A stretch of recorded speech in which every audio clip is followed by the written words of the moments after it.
Welcome to Session 12 of the series, An Introduction to the Divine Principle. In this session, The Path of Restoration, Part 3, we are going to apply the principles of restoration to Adam's family and Noah's family. Let's first review the previous session.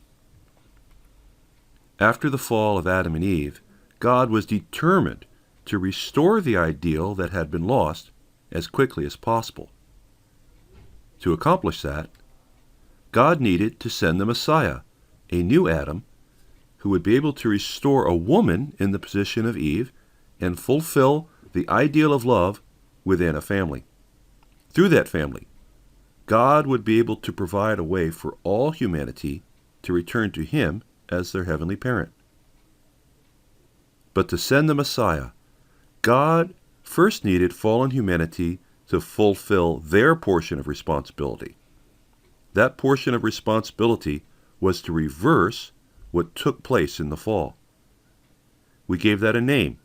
We called it indemnity. And because there are two stages in the fall, two conditions of indemnity were needed in order to reverse the fall and prepare the foundation for the Messiah. The first condition is the foundation of faith. To establish the foundation of faith, God must find a person who, by demonstrating faith in God, can stand as God's representative. Secondly, the process of the fall, by which Adam and Eve acquired the fallen nature, had to be reversed. To reverse the fallen nature, those who represent the archangel must be willing to humble themselves and be willing to receive God's love and God's words through the person who stands as God's representative. If these two conditions are fulfilled, then this would set the foundation for the Messiah, and God would be able to send the Messiah. In Genesis 6:6, it states that God was grieved to his heart when he looked upon fallen humanity. God is our creator, but more importantly, God is our heavenly parent. As such, God has experienced the greatest agony. Unable to stop loving the children that he lost, he is desperate to save humanity as quickly as possible. In fact, God intended to send the Messiah to Adam's family. God knew if the Messiah did not come quickly, evil would multiply, grow, and eventually expand to the entire world. But with whom could God work in Adam's family to fulfill the necessary conditions of indemnity that would reverse what happened in the fall? God wanted to work with Adam, but Adam was the very one who had committed the first sin, and when God did try to approach him, Adam refused to take responsibility, blaming his sin on Eve. Adam and Eve had two sons, Cain the elder and Abel the younger. They both made offerings of faith to God. God received Abel's offering, putting Abel in the position to represent God, and God rejected Cain's offering, showing us that Cain was to represent the archangel's position. One reason that Cain was chosen to represent the archangel is that he, as the firstborn son, represented the lineage. Sadly, because of the fall, the archangel could claim the lineage. He could claim that it was he, not God, who initiated the love by which Adam and Eve became husband and wife and gave birth to their children. This is why, in John 8:44, Jesus said that we are born of our father who is the devil. By Abel making a sincere offering that was acceptable to God, the foundation of faith was fulfilled, and Abel became God's representative. At this point, if Cain, in the position to represent the archangel, could humble himself and be willing to receive God's love and blessing through his younger brother Abel, that condition would have reversed the fallen nature and established the necessary foundation for the Messiah. If that had happened, God would have been able to claim both Abel and Cain, and through that family, the Messiah would have been born. But, as we know, Cain could not overcome his fallen nature. Overcome with jealousy and envy, he killed his brother. And so, the foundation for the Messiah and Adam's family was not established. In fact, the fall was repeated, this time through the act of murder, and humanity moved even further away from God. It was a long, long time before God was able to try once again to prepare a foundation for the Messiah. It happened when God found one righteous man, Noah. The story of Noah, the ark, and the flood is well known. It is often considered to be nothing more than a myth or a story for children. However, the story of Noah reveals God's urgent desire to save humanity.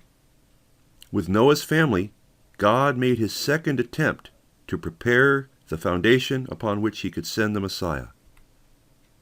The first condition, which is the condition to restore Adam and Eve's lack of faith, was fulfilled by Noah when he built the ark. He persevered through years of ridicule and humiliation, sacrificing everything in order to build an enormous boat on a mountainside. Even his family must have thought he was crazy. But Noah never gave up. And ultimately, because of his enduring faith, when the flood did come, he was able to save his family, including his 3 sons and their wives.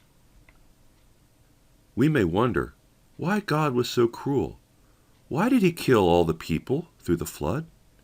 In reality, the corruption of humanity had become too great. The only hope God had was to make a new beginning, a new creation that could focus on one good family. The ark and all the animals were symbolic of God's new creation, and Noah's family represented Adam's family. Noah, having built the ark, and thereby having fulfilled the foundation of faith, stood as God's representative.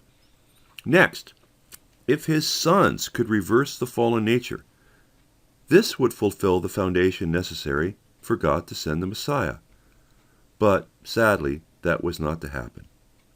God's plan was for Ham, the second son, who stood in the same position as Abel in Adam's family, to come to God's side.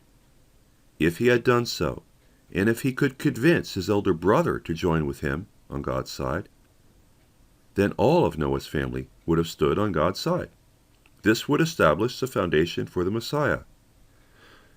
To such a family, it would not be difficult to send the Messiah and restore God's original ideal of creation. The question is, how was Ham to come to God's side? In Adam's family, Abel had to make an offering himself because there was no one who represented God's position. But for Ham, that was not necessary. His father, who had just saved the entire family, who had just proved that he was in fact guided by God to build the ark, stood as God's representative. All Ham needed to do was to unite in heart with his father, and then convince his 2 brothers to do the same. They had to be willing to let go of the fallen feelings they held towards Noah. But sadly, Ham could not trust his father, and he could not believe that Noah really stood in God's position. To demonstrate this fact, the Bible gives us a story about Ham and his father, Noah. On one occasion, Noah became drunk, took off all his clothing, and fell asleep naked in his tent. When Ham walked into the tent, instead of trusting his father, he judged him. He then went and convinced his brothers that their father had done something sinful. The brothers, convinced by Ham of their father's misdeed, took a blanket and covered him. When Noah awoke and he understood what had happened, he cursed the descendants of Ham. Noah's family, instead of overcoming their fallen nature, succumbed to it. They failed in the mission God had given them, to create the place where God could send the Messiah. God had wanted to make a new beginning through Noah's family. He removed the surrounding civilization through the flood so that Noah's family could prepare the foundation for the Messiah without interference. If God could have sent the Messiah to Noah's family could have been restored, and the sin of Adam and Eve could have been removed. From that point, all people, even those who perished in the flood, would have had a way to return to God, and God's ideal could have begun. After Noah, God had to wait 400 years before calling another central person who would be able to prepare a foundation for the Messiah. That person was Abraham. Up to this point, we have seen many failures and setbacks in God's attempt to prepare a place to send the Messiah. But don't give up hope. In the next session, we will see how, in Abraham's family, God was able to finally find a people to whom he could send the Messiah. Thank you for joining us in this session on the Principles of Restoration.